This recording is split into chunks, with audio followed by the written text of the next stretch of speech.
ಮೊದಲನೇದಾಗಿ ಎಲ್ಲರಿಗೂ ನಮಸ್ಕಾರ. ನನ್ನ ಹೆಸರು ಸ್ನೇಹರಾವ್. ಇದು ಮೊದಲನೇ ಚಲನಚಿತ್ರ. ಚಿಕ್ಕವಳಿಂದನೂ ಆಸೆ ಇತ್ತು ಆ್ಯಕ್ಟಿಂಗ್ ಮಾಡಬೇಕು ಅಂತ, ಅದಕ್ಕೆ ಸಮಯ ಬಂದಿರಲಿಲ್ಲ ಅನಿಸುತ್ತೆ. ಸೊ ಈ ಚಿತ್ರದ ಮುಖಾಂತರ ನನಗೊಂದು ಒಳ್ಳೆ ಆಪರ್ಚುನಿಟಿ ಸಿಕ್ತು.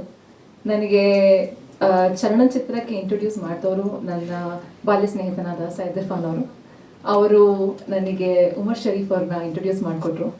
ಅವ್ರ ಜೊತೆ ಮಾತಾಡಿದಾಗಲೇ ಗೊತ್ತಾಗಿದ್ದು ಅವರ ಆಲೋಚನೆಗಳು ಎಷ್ಟು ತುಂಬ ಚೆನ್ನಾಗಿದೆ, ಅವರ ಮೆಸೇಜಿಂಗ್ ಹೇಗಿದೆ. ಈ ಚಲನಚಿತ್ರದಲ್ಲಿ ಹೇಳಬೇಕಂದ್ರೆ ಪ್ರತಿ ಒಂದು ಪಾತ್ರದಲ್ಲೂ ಒಂದು ಮೆಸೇಜ್ ಇದೆ. ಯಾವುದೇ ಪಾತ್ರನೂ ತೆಗೆಯಂಗಿಲ್ಲ, ಪ್ರತಿಯೊಂದು ಪಾತ್ರದಲ್ಲೂ ಮೆಸೇಜ್ ಇದೆ. ನನ್ನ ಪಾತ್ರ ಬಂದು ಅಡ್ವೊಕೇಟ್ ಪಾತ್ರ ಮಾಡ್ತಾ ಇದ್ದೀನಿ, ಅಡ್ವೊಕೇಟ್ ಚಾರುಲತಾ ಅಂತ. ಈ ಚಿತ್ರದ ಮುಖಾಂತರ ಫೆಮಿನಿಸಮ್ ಅನ್ನೋ ಪದದ ಅರ್ಥ ಇವಾಗ ಸುಮಾರು ಬೇರೆ ಥರ ಆಗಿದೆ. ಅದರದ್ದು ಏನು ನಿಜವಾದ ಅರ್ಥ ಅಂತಲೂ ತೋರಿಸ್ಕೊಟ್ಟು ಒಂದು ಬೋಲ್ಡ್ ಕ್ಯಾರೆಕ್ಟರ್ ಆಗಿ ಈ ಚಿತ್ರದಲ್ಲಿ ಪಾತ್ರ ನಿರ್ವಹಿಸ್ತಾ ಇದ್ದೀನಿ. ಸೊ ನಿಮ್ದೆಲ್ಲ ಸಪೋರ್ಟ್, ಮೀಡಿಯಾದವ್ರ ಸಪೋರ್ಟ್, ಪ್ರೆಸ್ನವ್ರ ಸಪೋರ್ಟ್ ನಮ್ಮ ಮೇಲೆ ಸದಾ ಇರಲಿ. ಇದು ಮೊದಲನೇ ಪ್ರಯತ್ನ ನನ್ನದು, ಚಲನಚಿತ್ರದ್ದು ಆಗಿರ್ಬೋದು. ಹಾಗೆ ನಿಮ್ಮ ಸಪೋರ್ಟ್, ಆಶೀರ್ವಾದ ಯಾವಾಗಲೂ ನಮ್ಮ ಮೇಲೆ ಸದಾ ಇರಲಿ ಅಂತ ಆಶಿಸ್ತೀನಿ. ಧನ್ಯವಾದಗಳು, ನಮಸ್ಕಾರ. ಬಾಲ್ಯ ಸ್ನೇಹಿತರನ್ನೇ ಆಪೋಸಿಟ್ ಆಗಿ ನೆನೆಸಿದ್ದೀರಿ ಸರ್. ಈಗ ವಿನ್ಯಾಸ್ ಶೆಟ್ಟಿ ಅವರ ನಿಮ್ಮ ಪಾತ್ರದ ಬಗ್ಗೆ. ಎಲ್ರಿಗೂ ನಮಸ್ಕಾರ. ಮೊದಲನೇದಾಗಿ ಇಲ್ಲಿ ಆಗಮಿಸಿರುವಂತಹ ಮಾಧ್ಯಮ ಮಿತ್ರರಿಗೆ ನನ್ನ ಧನ್ಯವಾದಗಳು. ನನ್ನ ಪರಿಚಯ, ನನ್ನ ಹೆಸರು ವಿನ್ಯಾಸ್ ಶೆಟ್ಟಿ, ನಾನು ಆಮ್ ಫ್ರಮ್ ಮ್ಯಾಂಗ್ಳೂರ್. ಈ ಚಿತ್ರದಲ್ಲಿ ನಾನು ಗೌರಿ ಪಾತ್ರವನ್ನು ನಿರ್ವಹಿಸ್ತಾ ಇದ್ದೀನಿ. ತುಂಬ ಇಷ್ಟಪಟ್ಟು ಮಾಡಿರುವಂತಹ ಪಾತ್ರ.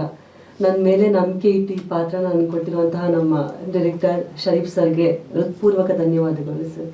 ನಿಜವಾಗ್ಲೂ ತುಂಬ ಇಷ್ಟಪಟ್ಟು ಮಾಡಿರುವಂತಹ ಪಾತ್ರ. ನಿಮ್ಗೆ ಗೊತ್ತಿರುವಂಗೆ ಇದೇ ತಿಂಗಳು 20ರಂದು ರಿಲೀಸ್ ಆಗ್ತಿದೆ.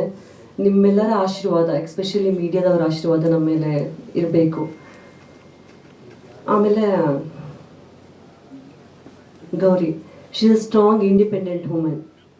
ಒಂದು ಹುಡುಗಿ ಮನಸ್ಸು ಮಾಡಿದ್ರೆ, ಒಂದು ಹೆಣ್ಣು ಮನಸ್ಸು ಮಾಡಿದ್ರೆ ಸಮಾಜದಲ್ಲಿ ಯಾವುದೇ ಥರ ತೊಂದರೆ ಬಂದರೂ ಅದನ್ನು ಹೇಗೆ ಅವಳು ನಿಭಾಯಿಸ್ಕೊಂಡು ಹೋಗ್ತಾಳೆ, ಯಾರ ಮೇಲೇನೂ ಡಿಪೆಂಡ್ ಆಗದೆ ಇರೋನಂತ ಒಂದು ಇಂಡಿಪೆಂಡೆಂಟ್ ವುಮೆನ್ ಬಗ್ಗೆ ಮಾತಾಡಿರೋ ಒಂದು ಚಿತ್ರ.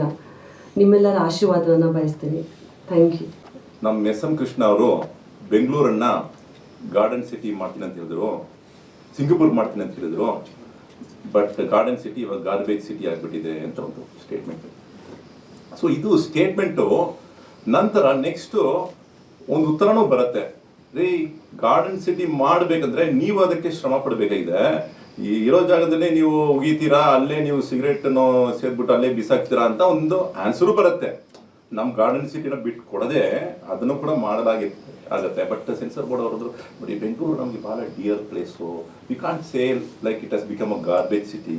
ಅಂದರೆ ಗಾರ್ಬೇಜ್ಗಳು ಕಾಣಿಸ್ತಿದೆ, ಜಾಸ್ತಿ ಮುನ್ನಕ್ಕಿಂತ ಜಾಸ್ತಿ ಕಾಣಿಸ್ತಿದೆ. ಆದರೂ ಕೂಡ ಏನು ಚರ್ಚೆ ಮಾಡ್ತೀರಾ, 15 ಡೇಸ್ ಆಗುತ್ತೆ, ಬೇಕಂದ್ರೆ ಬನ್ನಿ ಚರ್ಚೆ ಮಾಡೋಣ ಅಂತ. ನಾನು ಹೇಳಿದೆ ಬೇಡ, ಅದು ಎತ್ಬಿಡ್ತೀವಿ ಅಂತ ಎತ್ಬಿಟ್ಟೆ.